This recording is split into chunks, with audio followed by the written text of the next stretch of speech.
This is WCN, the Whole Care Network. You talk, we listen. Content presented on the following podcast is for information purposes only. Views and opinions expressed during this podcast are solely those of the individuals involved and do not necessarily represent views of the Whole Care Network.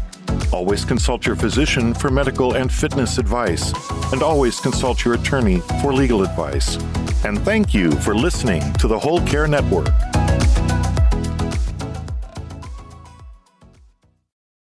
Like, think about it, and then you can do it. If you think about it, you can achieve it and do it and be wildly successful.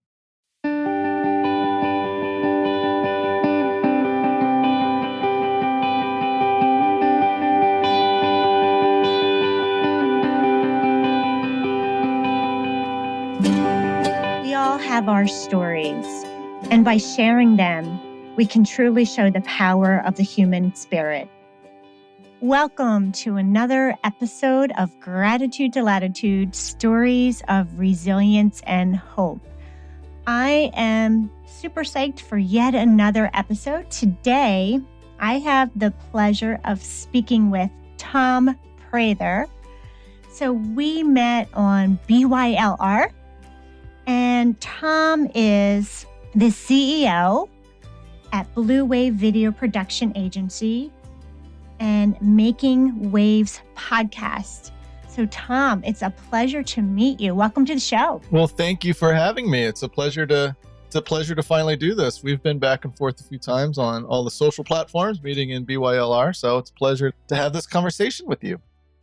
I always love learning from other people, having conversations. And someone reached out yesterday and just said, I'm loving these guests that you're having and the conversations and the insight that it brings to everyone who's listening. And you're a fellow BYLR. So that is Build Your Life Resume. We attend this kind of coaching classes online with Jesse Itzler. And so I'm so glad you reached out. And I'd like to begin with this question. So I talk about who you are when you were younger, because a lot of times when we are 7 or 8, we are our most authentic. And it's before people said, oh, you can't sing or you can't draw or you're supposed to do this. It's when you're truly most authentic. So I like to go back to your childhood and ask a question about maybe something that happened when you were a child, or an interest or a talent that you had that really parlays into what you're doing today. That is a great question. I don't know if there's one in particular thing, but the one consistent thread when I was a kid and that has gotten me to where I am now, my daughter calls me a man-child. So it probably is. Wait, how old is your daughter? She's 12. She's 12, and she calls you a man-child. So she's a precocious 12. She is, and my 9-year-old son agrees. But yeah, I've always been a big dreamer. So I remember when I was a kid just dreaming of these things I wanted to do and this life I wanted to have. Even from a young age. And I don't know where I got that from. I was big into music. Even then, they thought I was nuts because I guess when I was like 6 or 7, Star Wars came out. 5, I was 5. I locked myself in my room for, they say, 2 years, just listening to the John Williams soundtrack of Star Wars on my record player. And I'm a musician. I taught myself how to play piano that year. While you were locked in the bedroom? No. So it's interesting. So my grandfather owned an electrical business. And my mom, rather than putting me in like a daycare nursery kind of situation, so the story goes, that she became my grandfather's bookkeeper because his whole like complex was at their 12-acre, I don't want to call it an estate because that sounds obnoxious, but at one point they had horses and that kind of thing. So we had a decent farmhouse spread. My grandmother would sit in a chair for the first 5 years of my life, before I went into kindergarten. And she would sit in a rocking chair, as I remember all old people did back then. And she would watch all these shows. She had a Betamax recorder, so she taped everything. So she would watch all of the Wheel of Fortunes and all the game shows and Dallas and all those shows. And I would sit there on the piano and probably drive her crazy and just try to pick out the melodies of the shows. And then eventually that progressed to learning where the keys were and all that stuff. But I say all that to say it was kind of like this, well, why not? If what I just taught myself how to play in theory with limitations, how to play the piano. Well, I want to do this. So I would go do that. And I wouldn't see barriers as a child. I think that's what I'm getting around to. So I thought all these dreams could come true. And quite honestly, a lot of the things I dreamt about did come true. And I still do that today. So do you think it was the beginning of manifestations? You know what? I'm not big on like the titles of things because it sounds goofy to me. But yes, when you strip it down to the nuts and bolts of it, I think so. Because I do know that, when athletes envision being in certain situations, like at the Super Bowl, and they're down, and when they get there, hopefully, they kind of have already been there before, even if it was in their mind. So I do know it works. But yeah, I dreamt a lot as a kid. I would, listen to music and dream about stuff and think about stuff and daydream. And it's been great. I'm so glad you mentioned daydreaming because, so first of all, I appreciate the share about your grandmother because I learned to play on my grandmother's organ, play piano, which I don't play anymore. And I probably played very little then, but she owned a deli and I would practice on her organ while she watched Jeopardy in the background. And every once in a while, she would come downstairs with a ginormous accordion in her hands. And she was had a German background, never wore dresses. So she always had pants on and was a rebel in her era and would say, you can do anything. So that just brought me back to a memory that I didn't even know I had. But the important part about daydreaming. So, it's something I think about a lot as our children, and you have young children. My children are all adults. When I was raising children, I used to make sure that they had time without screens, never had a television in their bedroom. They were limited to video games, to screens, I think like an hour a day. That's all I gave them because I wanted them to have that time to daydream. I'm wondering, do you instill that in your own children? Yes. So they're very different in that regard. My son, he's 9, and he's so he does this thing, and I hope I don't embarrass him. He does this thing. If you do, you don't have to share this with him. He does this thing when he gets really excited watching something on TV or just thinking about something. He does this thing where he walks around in circles, like around like the dining room table, and he's like doing all the motions and the sound noise, the sound effects and everything. And he's in his own head and he's just dreaming up this whole other world. And I say whole other world because how my kids are different is he tends to daydream in fantasy, like Pokemon kind of stuff or fighting the bad guy or that kind of thing. And my daughter dreams of like realistic, more like me, where I was dreaming of realistic things that I wanted to happen. So she's into music now. And she reminds me so much of myself in that regard of, I want to meet this person and I want to be involved in this and I want to be a fashion designer and make this and that kind of thing. But what's eerie about both situations is, and to go back to my childhood a little bit, is that I never thought there was a governor on my dreams. Because why would you? Well, what's the point of having dreams if you think there's a cap and a ceiling to it? Like what could happen, the outcome. So it wasn't anything conscious, but when I think back to that, it was wide open. I thought I could do anything. And some of the things that when I was I was one of the few people that graduated college that knew exactly what they wanted to do the rest of their life, because I knew what I wanted to do around 7 years old. I knew I wanted to be a film director and a musician and be involved in that world. I don't know where it came from, but I would dream about it. And that's what happened. I ended up, working. I wanted to work and meet Van Halen. And when right out of college, I found my way into a situation on my own accord that made that happen.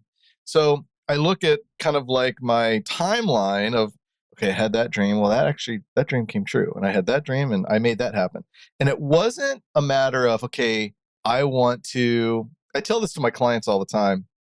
Marketing and branding is the same as wanting to, go on a really nice date with a really nice looking girl.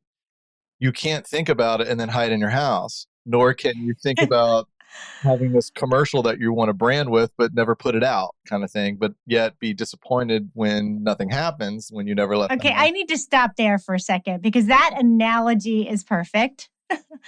Have you read the book Blue Ocean Shift? I haven't.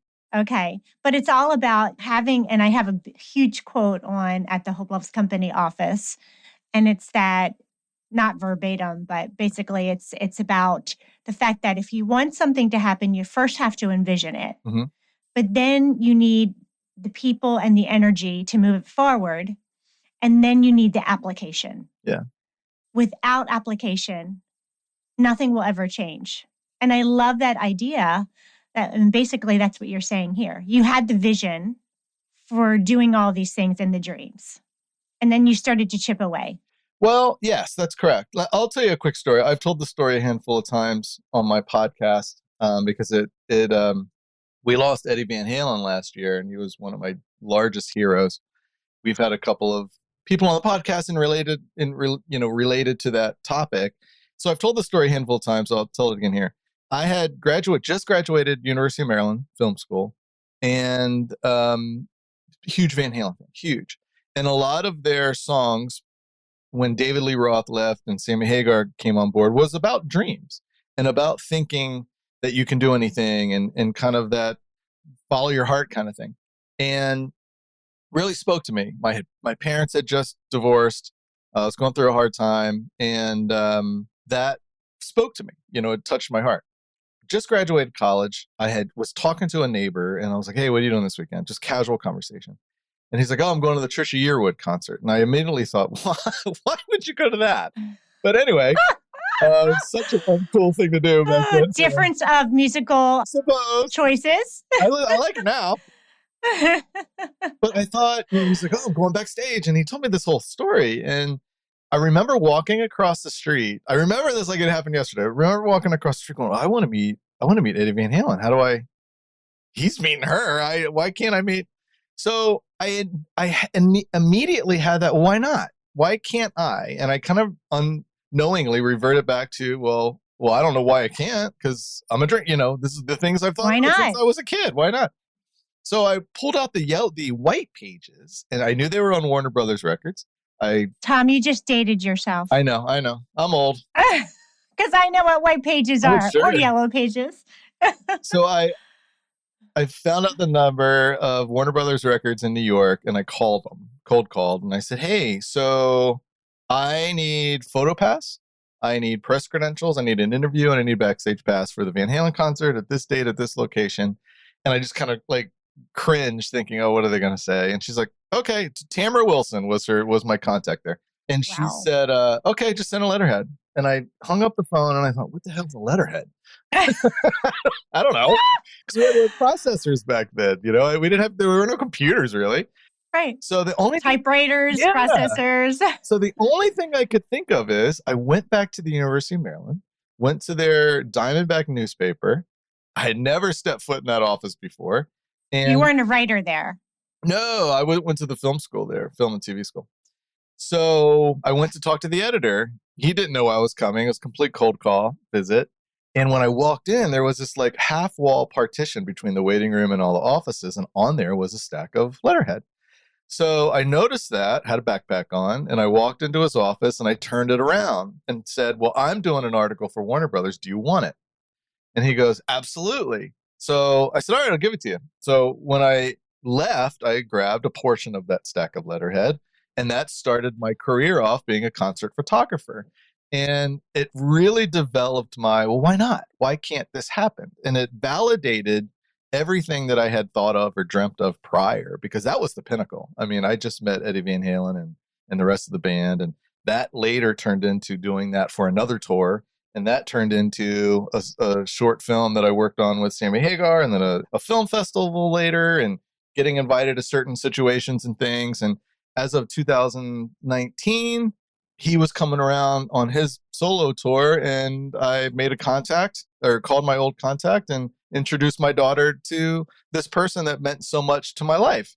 And it was really full circle. So Wow. I say all that to say, because you asked, do you do that with your kids? I try to put them in situations where just like that, where, you know what, daddy dreamt this 30 years ago. And now it's coming full circle because you're meeting him and you are a part of the dream now. Now go do this for yourself. You can do this too. You can dream whatever you want to dream about and fulfill it and achieve it. So yeah, we're really big on that in this house. Like, think about it and then you can do it. If you think about it, you can achieve it and do it and be wildly successful. I absolutely love that.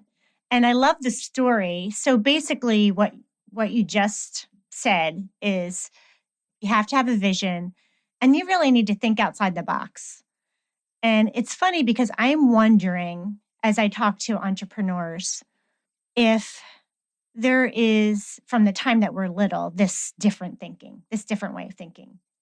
Because I was always like that. And I'll share publicly something that I did similarly. I can't believe I'm admitting this, but when I was in college and I was out and about, I met this guy and I thought he was adorable. And I had his first name and his last name. That's all I had. And I knew where he went to college. And so met him this one night, never saw him again, wanted to get in touch with him. So I actually called the college and said I wanted to interview him and asked if I could have his contact. I did want to interview him, Sure. by the way. And so they did. They gave me his contact information and I called and we went out on a date. Nice. And I can't even believe I remember that. So thanks for reminding me. But, I think that if you want something unique to happen, you have to give it a unique effort. Sure. Right? If you do the same thing everybody else is doing, it's going to be the same result. So I love the fact that you brought that up and that you shared it because it's innovative what you did was innovative. And I think a lot of times entrepreneurs do approach life that way. They think outside the box and they also have this imagination where anything's possible. Well, I have a belief, and it's unfortunately become political now, but I don't mean it to be. So right now there's a lot of talk with equal opportunity, and who doesn't believe in that? I mean, everyone should have equal opportunity. Where I differ is I don't believe that there should be equal outcome because the outcome is dependent on you, how creative you are. So if we all have an equal slate at everything, which we should, it's really up to you to what happens with that. And it depends on, work ethic. It depends on following through. It depends on how big you shot, how far you were willing to take it. So your effort should equal your outcome, or your outcome should equal your effort, rather. I'll ask you a question. Why did the Indian dance, like the Indian rain dance, why did that work? Because they believed it. No, they didn't stop walking until it rained. So the point of that story is if you keep doing it, eventually it's going to rain. And eventually you will get what you're working for in some way or another. It's just a matter of, there's that meme. Persistence. Yeah. There's that meme I see all the time that one's above each other. And it's the same situation. It's like someone digging through like a cave or something. And one of them quits. But what they want is literally right, like it looks like in the meme, inches away from the last kind of pickaxe dig. It's basically saying you're that close, but just keep going, keep going, keep going. There's actually a statistic. I think it's like 90% of people who give up were right at the moment of success. Sure. Like they quit right before success actually takes place. And it's more about persistence and your determination to stick it through, which determines your success, which is, I believe, from my experience, to be true as well. I need reminders of that all the time. You forget, even though you have success going forward and working hard. And then, there's sometimes in life where you're doing a new situation and you're like, oh, it's never going to work out. And I need reminders that I just did 75 Hard. Have you heard of that program? I have. I've been invited to do it. Okay. So for some of the listeners who don't know, it was created by Andy Frisella, who owns First Form. What does he have? Supplements, health supplements like protein powders and things like that. Vitamins. Yeah, vitamins. And he very successful, one of the most just great company, one of the most profitable supplement companies in the world, I think. But 5 years ago, he was 350 pounds. And he would be he would speak at these keynote speeches and feel like a fraud because he's selling these health supplements, but he's 350 pounds. So he came up with this program called, for himself only, 75 Hard, because it's 75 straight days where you have to work out 2 times a day for 45 minutes each. One of them has to be outside. You have to pick any diet and stick with it. No cheat days, no alcohol. No sugar. Well, that's not, if that's a part of your diet, then that's a part of your diet. In my case, my diet was no added sugar, which you'd be surprised. It's pretty much everything out there. Exactly. There was a couple other things, but they give you this app with all the 75 days, if I remember correctly, in gray. And then once you complete the day of all those 5 things, you had to read like 10 pages of a nonfiction, kind of like a self-help book, and then drink a gallon of water every day. And once you completed a day, you clicked on the date and it turned red. I was claustrophobic for the first 3 weeks because I saw all those gray days and thought, how in the world am I going to do this? And I wanted to quit every single day because it was overwhelming. And a friend of mine that I met, Scotty Hand in BYLR, we were talking the night before I decided to do it. And he goes, you just got to decide to do it. Like, just completely decide that you're going to do it. There is no plan B. There is no option.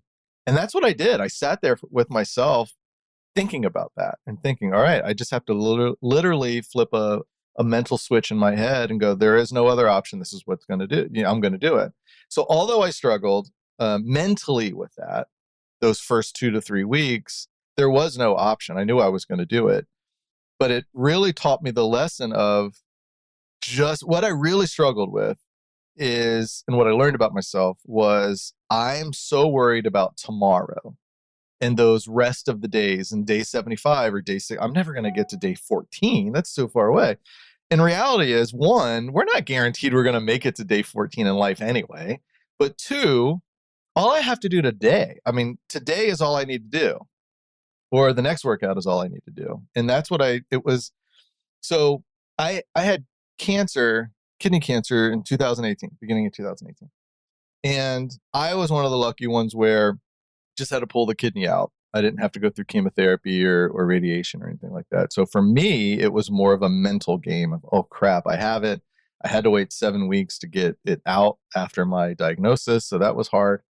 After that, you go into a protocol. So every 3 months for the first couple, 6 months or about first year, maybe it's every 3 months you get a CAT scan. And then you're petrified that it's going to show up again, or mine had not spread, but you never know. And then you graduate to 6 months. And then I had just graduated recently to a year where I don't get checked for a year. And I'm convinced people think I have Tourette's because I subconsciously would think of, oh crap, I got this test coming up. What is it going to be like? And in order to get that thought literally out of my head, I would shake it real quick, my head, and say no. And it wasn't anything I intended on doing. It just happened naturally one day. So till this day, if I think that, when those dates come up, I literally kind of shake my head and go, no. And then it leaves my head and I move on with my life.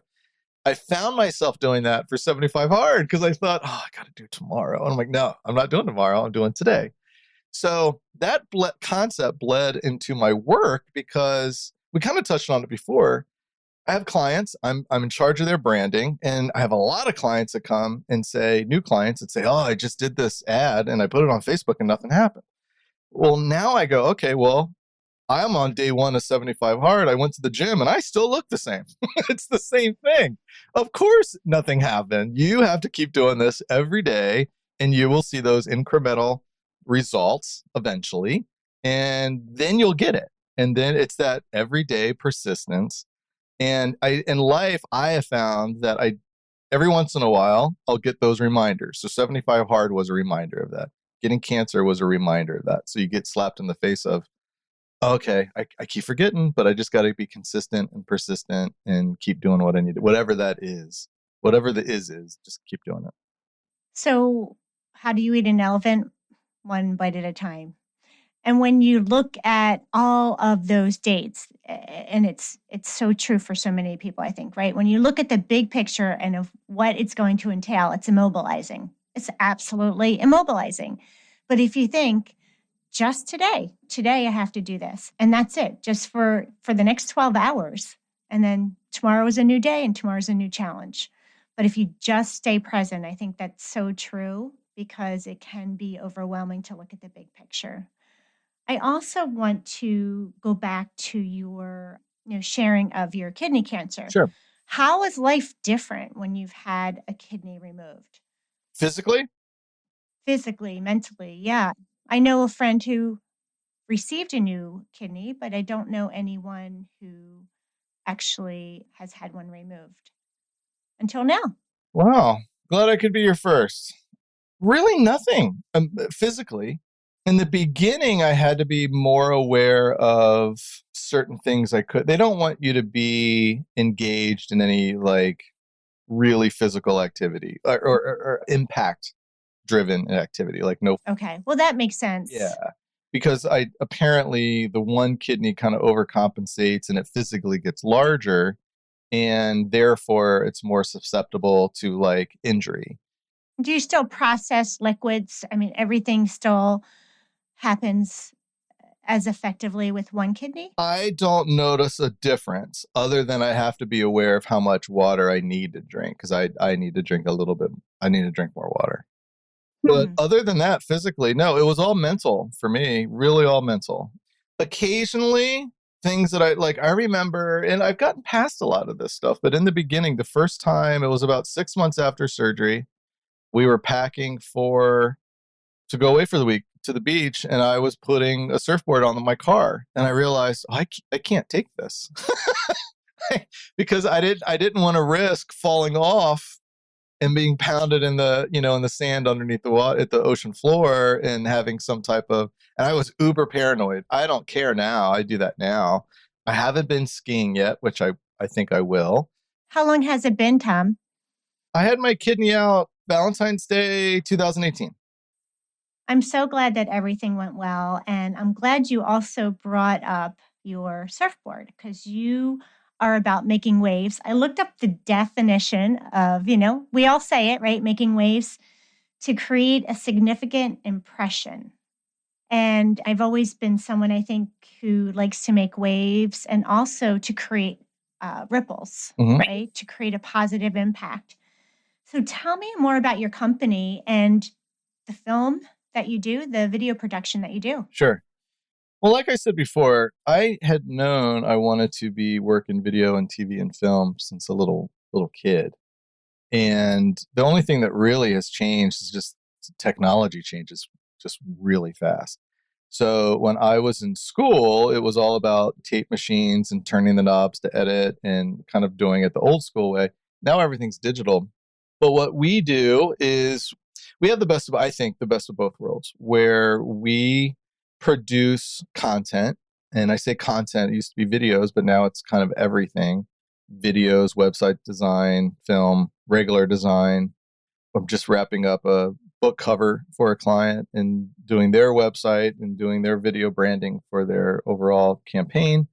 So we do all that, but then we marry that with the distribution strategy of an ad agency as well.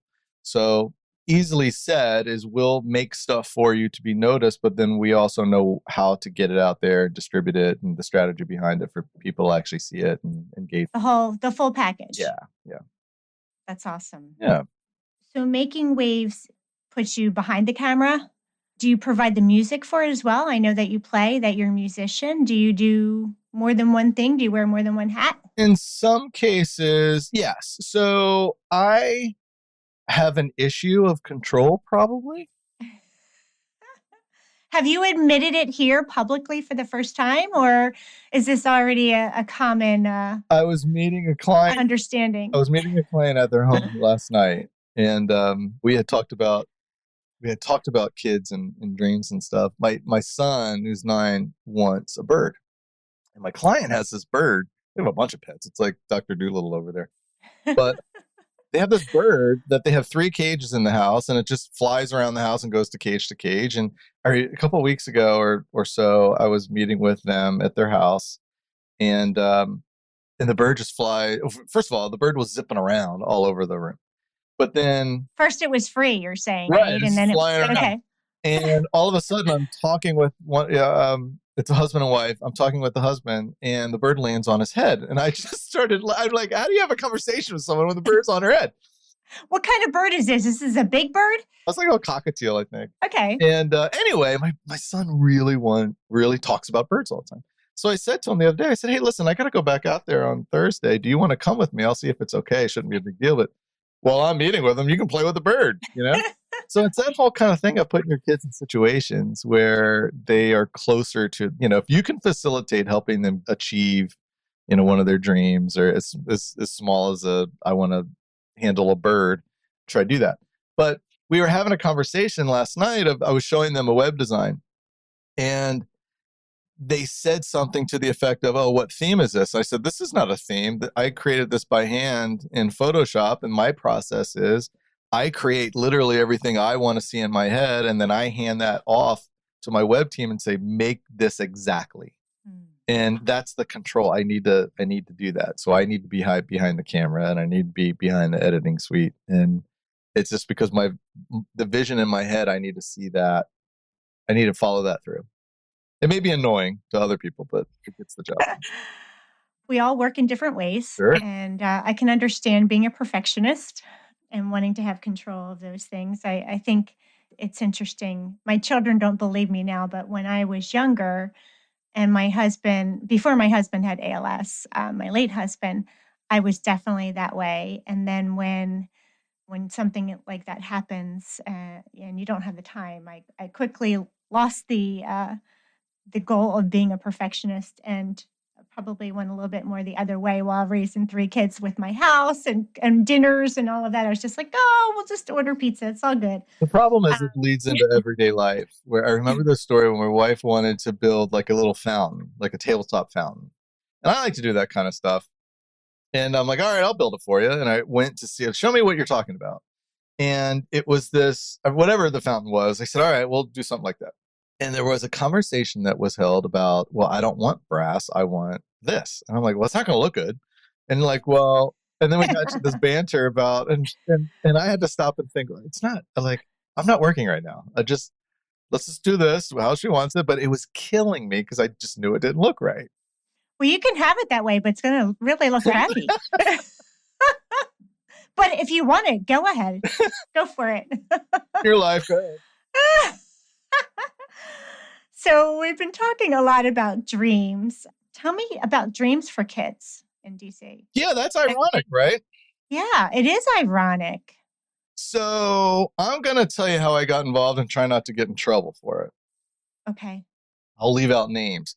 When I Okay. started my company, I knew I wanted to do kind of like a quasi foundation, nothing official, but like have a foundation part of the company where I gave back.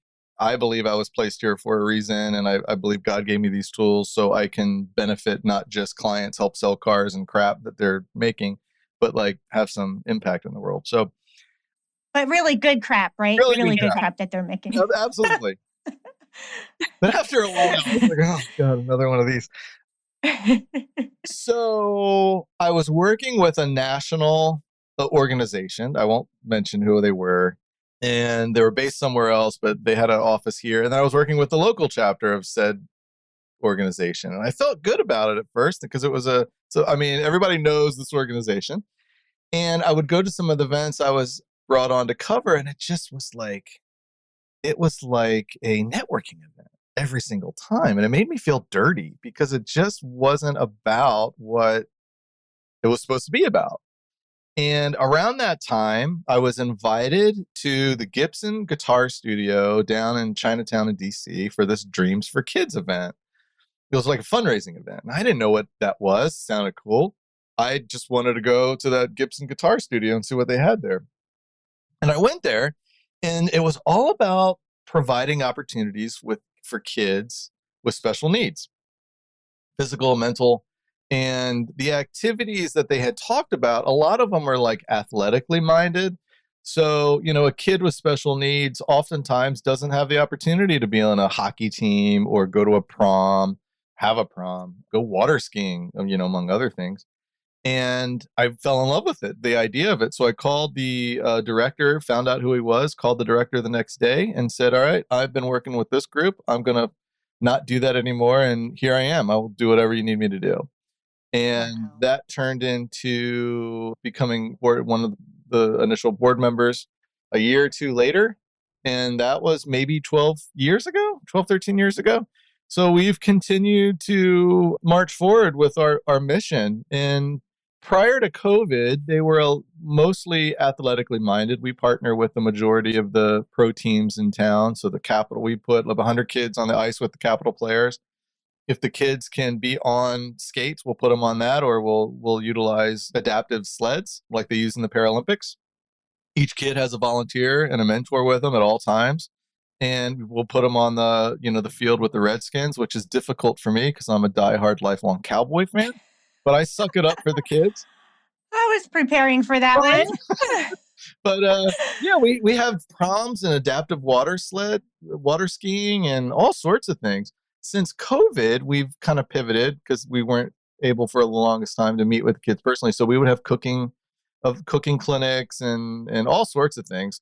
What's become more popular is eventually the kids graduate out of our program. So we want to make sure that they're prepared for the real world and the real workplace.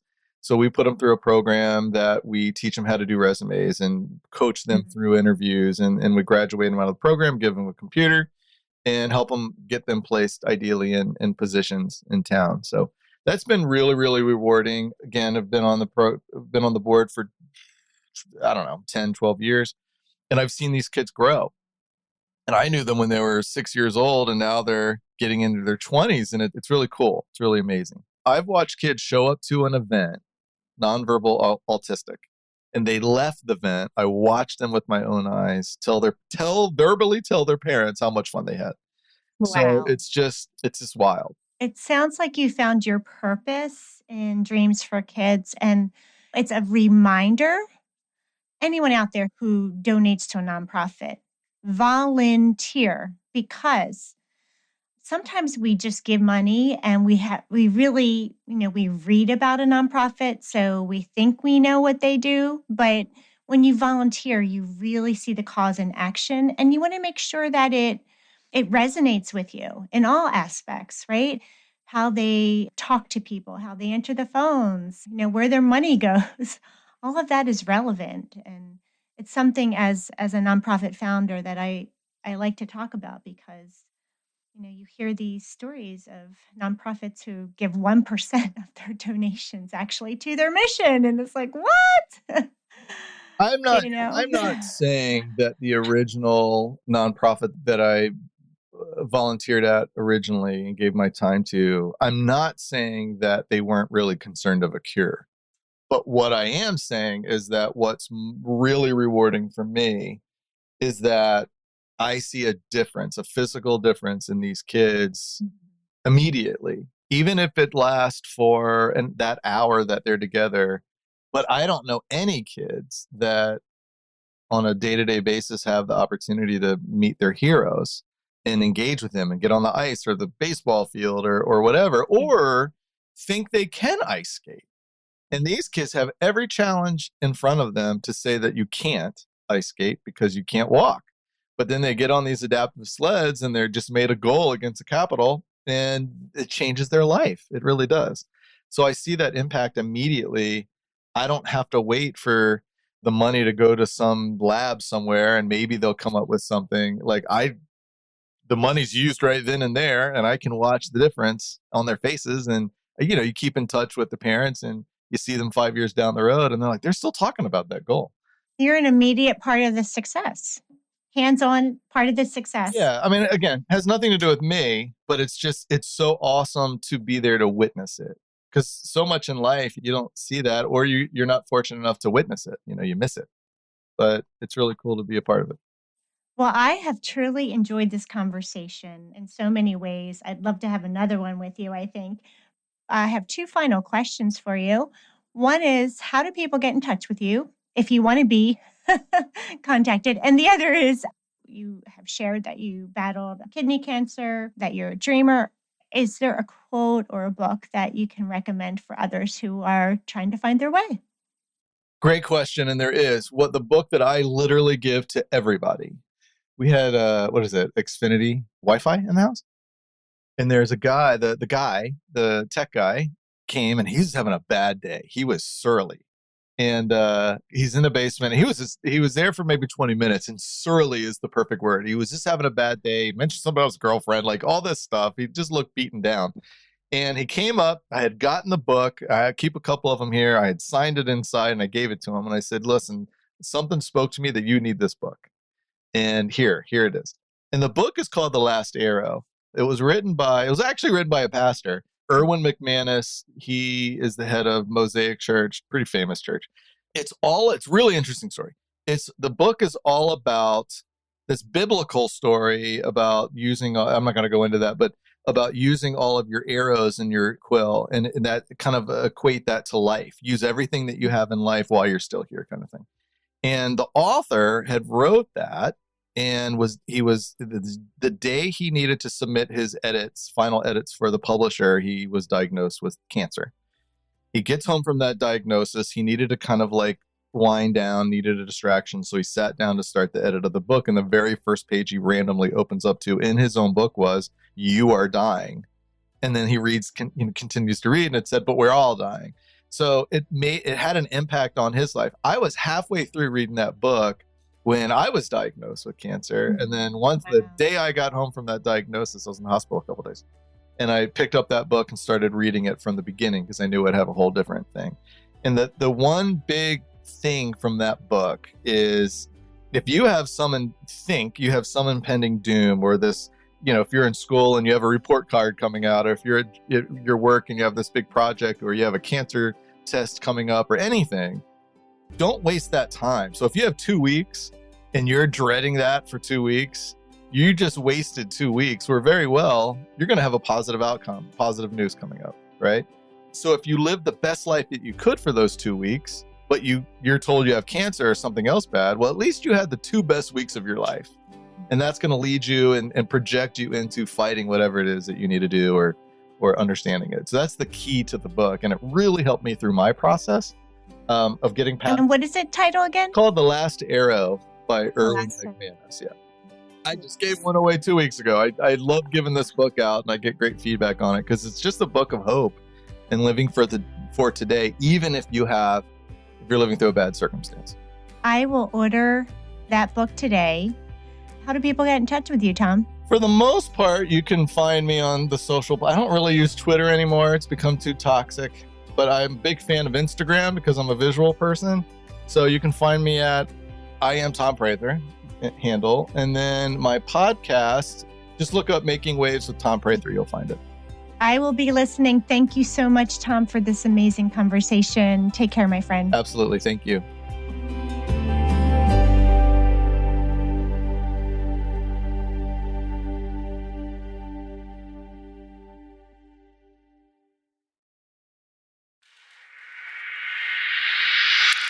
This is WCN, the Whole Care Network. You talk, we listen.